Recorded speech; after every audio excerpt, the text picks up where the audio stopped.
Hello friends, let us start a very important chapter of our economics portion. The chapter name is population. And in this lesson, we are going to first understand the meaning of population explosion.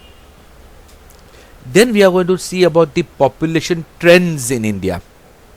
So we will study in this topic about the size and the growth rate of India's population.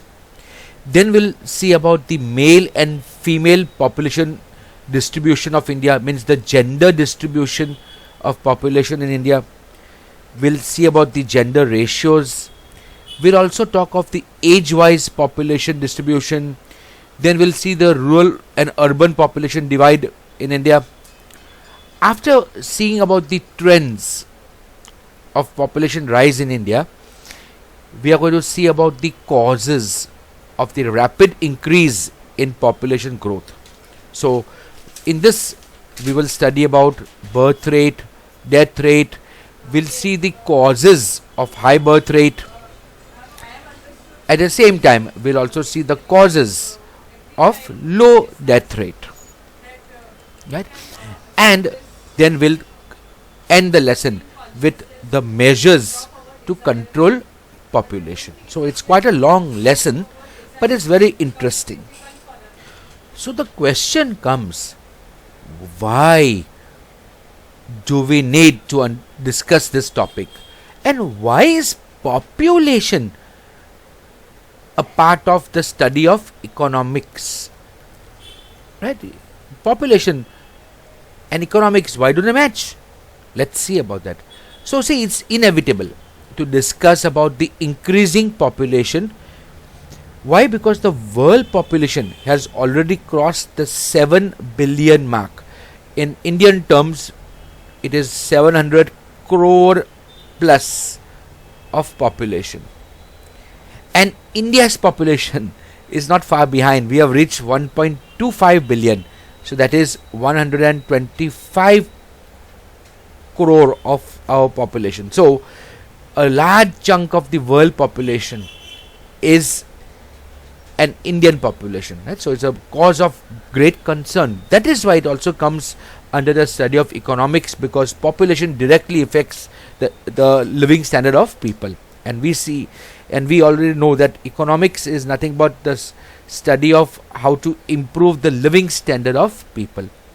So it's the basic responsibility of every government, right, to control the growing population. Why? Because ultimately the government has to fulfill the requirements of its population.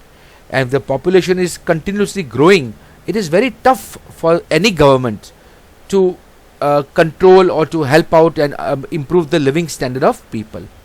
So see, the country's natural resources, they assume utmost importance, because only with the help of natural resources does economic development become possible.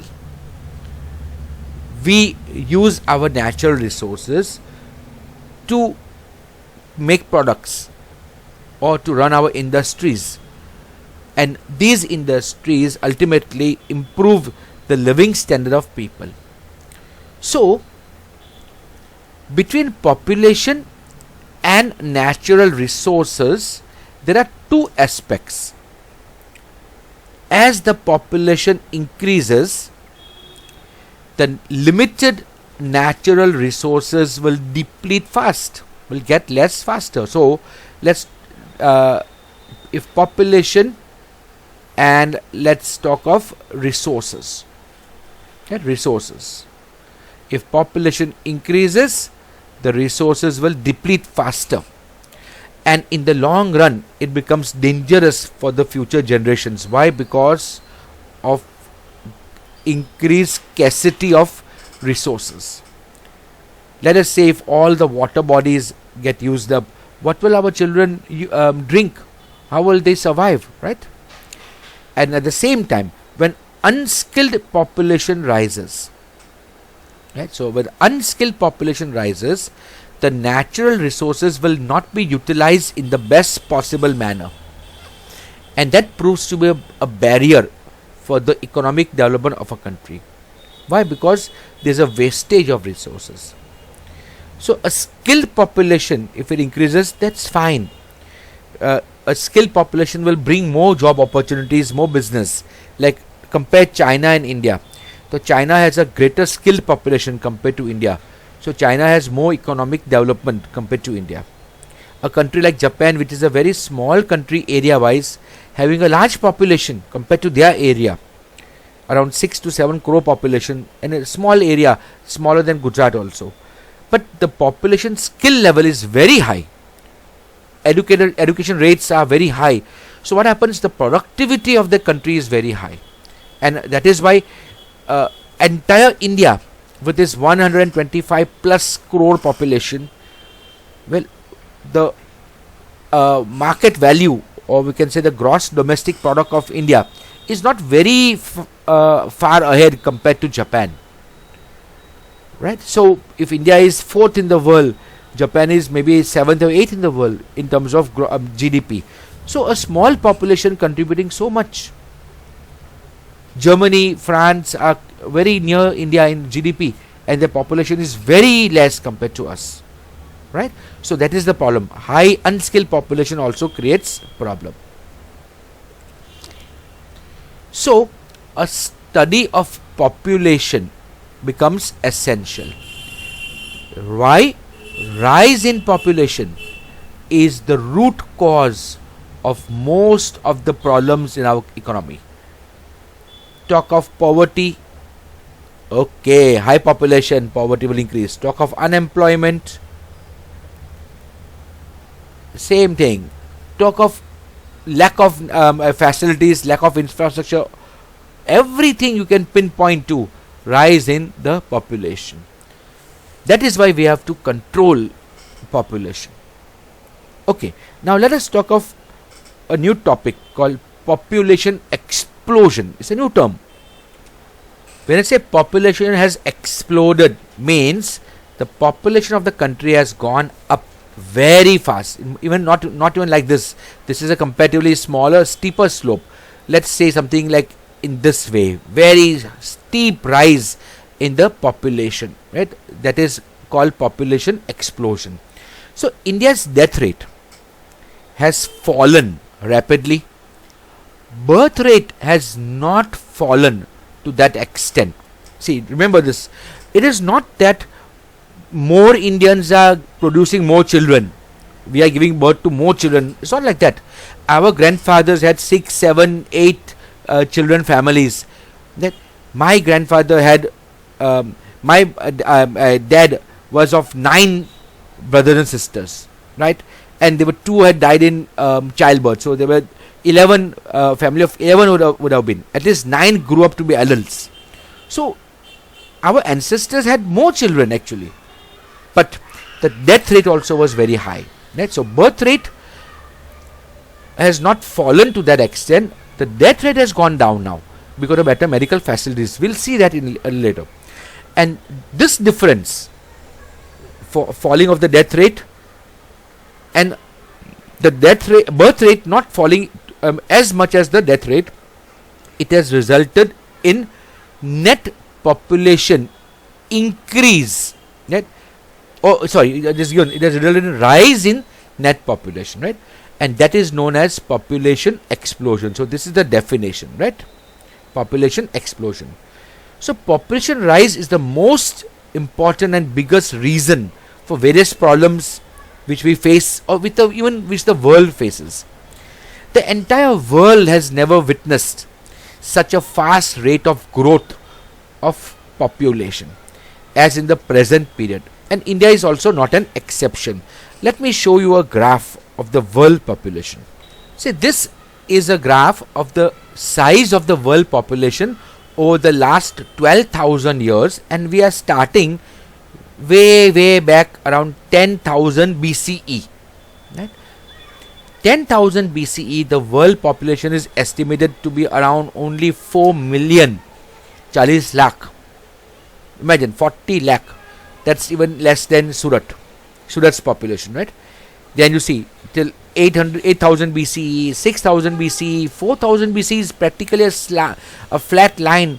Population has not even reached 1 crore in this day. Then you see at 2000 BCE, still population very less. At 0, that is only 190 million. 190 million means 19 crore. Only 19 crore world population in the year 0 AD, means only 2000 years back. Now imagine, see, 0 AD, so less. By, you see, till year 1000 AD, right? Or CE we call it, till 1000 and 1100, 1200, or even later than, see, till mid 14th century, that only 600 million people. See, in 1700, 600 million means only 60 crore. In the 14th century, the Black Death pandemic in Europe kills 200 million people. It kills half the population of the world at that time, right? 200 million people in Europe itself had died. See, 600 million in the, see, this is the gap, the gap, the dipping which comes down. The population goes down significantly, and then again it revives. Slow again, then 600 million, 900 million by 1800, and in 1900, just 120 years back, the population is 1.65 billion, means only 165 crore. 165 crore, that's it. Whole world's population, friends, 165 crore. Till 1928, only 2 billion, 200 crores. Then you see the rise, it's still a steep rise. And in just a few years now, you see the population gone up. 1987, 5 billion, 1999, 6 billion, and in 2019, the population estimate is 7.7 billion, and is 770 crore. And see, in 2011, it was only 7 billion, means in the next 8 years, our population has gone down up by 70 crore. World population, huh? And look at this graph, it's so tragic graph. Till here we were a minority in the world, and then all of a sudden in the next 100 150 years our population has gone up by like crazy. This is the whole trend in the entire world, right, mind you friends? Not only India is a part of it. India is a big contributor. India and China are a big contributor to this population explosion. So between now when you talk of India, between 1931 and 2011, there has been a continuous rise in India's population. In the year 1951, India's population was only 36.1 crore. In the year 2001, the population has become 121.02 crore. So, in 60 years, the population has increased by 84.92 crores. And the average rate of growth of population was 2.5%. Rate of growth means, population increase percentage every year. Every year how much population will increase, that is called our rate of growth. Okay, so more population and high rate of growth of population along with very high rise in population after 1970 is identified as population explosion. So in India, population explosion occurred after the 1970s. We are going to see about this in detail in the subsequent videos. So next video onwards we'll talk of population trends, the different trends of population we are going to analyze. Okay, and they're very, very interesting figures for us to see. So meet you in the next video. Bye.